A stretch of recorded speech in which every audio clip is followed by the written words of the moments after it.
Om Swastiastu. Halo teman-teman, di sini saya akan menerapkan 4 fungsi manajemen. Sebelum itu, perkenalkan nama saya Auyan Ridjadi Brahma, NIM 25020151449. Saya dari kelas 1A Manajemen Pagi. Baik, sebelum saya melakukan penerapannya, di sini saya akan sedikit menjelaskan 4 fungsi manajemen. Dalam kegiatan manajemen terdapat 4 fungsi utama yang saling berkaitan. Yang pertama ada perencanaan atau planning, yang kedua ada pengorganisasian atau organizing, yang ketiga ada pengarahan atau actuating, dan yang terakhir ada pengawasan atau controlling. Keempat fungsi utama tersebut sangatlah membantu manajer dalam mencapai tujuan organisasi secara efisien dan efektif. Yang pertama, planning atau perencanaan. Planning atau perencanaan adalah proses menentukan tujuan yang ingin dicapai oleh organisasi secara terbaik untuk mewujudkannya. Tahap ini menjadi langkah awal dalam manajemen karena menjadi pedoman bagi kegiatan selanjutnya. Tujuan, menentukan arah dan sasaran organisasi, mengurangi ketidakpastian di masa depan, mengoptimalkan penggunaan sumber daya, menjadi dasar bagi fungsi manajemen lainnya. Kegiatan dalam perencanaan, menentukan visi misi dan target yang ingin dicapai, menyusun strategi dan langkah kerja, menganalisis kondisi dan peluang, menentukan waktu serta sumber daya yang dibutuhkan. Contohnya, sebuah perusahaan membuat rencana untuk meningkatkan penjualan 20% dalam satu tahun melalui proses online dan pelatihan tim penjualan. Organizing atau pengorganisasian. Organizing adalah proses mengatur dan membagi pekerjaan, wewenang serta tanggung jawab kepada orang yang tepat agar kegiatan berjalan terkoordinasi dan efisien.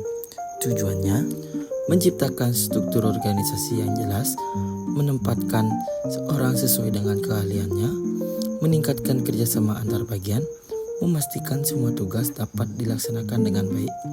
Kegiatan dalam pengorganisasian, menentukan pekerjaan dan membaginya ke setiap anggota, membentuk struktur organisasi atau tim kerja, mendelegasikan tanggung jawab dan wewenang, serta menetapkan hubungan kerja yang efektif. Contohnya, manajer membagi divisi menjadi bagian pemasaran, keuangan, dan produksi agar setiap bidang fokus pada tugasnya masing-masing. Yang ketiga ada actuating atau pelaksanaan. Pengertian actuating adalah proses penggerakan, memimpin dan memotivasi seluruh anggota organisasi agar bekerja dengan semangat untuk mencapai tujuan yang telah ditetapkan. Tujuannya, menumbuhkan motivasi dan semangat kerja, meningkatkan kinerja sama anggota tim, mengarahkan agar pekerjaan sesuai dengan rencana, serta menumbuhkan rasa tanggung jawab dan disiplin kerja. Kegiatan dalam pelaksanaan memberikan arahan dan bimbingan kepada karyawan, membangun komunikasi yang baik antar anggota, memberikan motivasi dan pengarahan bagi yang berprestasi, serta mengembangkan kemampuan kerja melalui pelatihan. Contohnya, seorang pemimpin memberi motivasi dan penghargaan kepada tim yang berhasil mencapai target penjualan.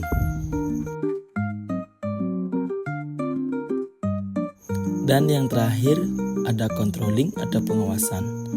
Controlling adalah proses memantau, mengevaluasi, dan memastikan bahwa seluruh anggota kegiatan organisasi berjalan sesuai dengan rencana. Bila terjadi penyimpangan, manajer harus bisa mengambil tindakan korektif.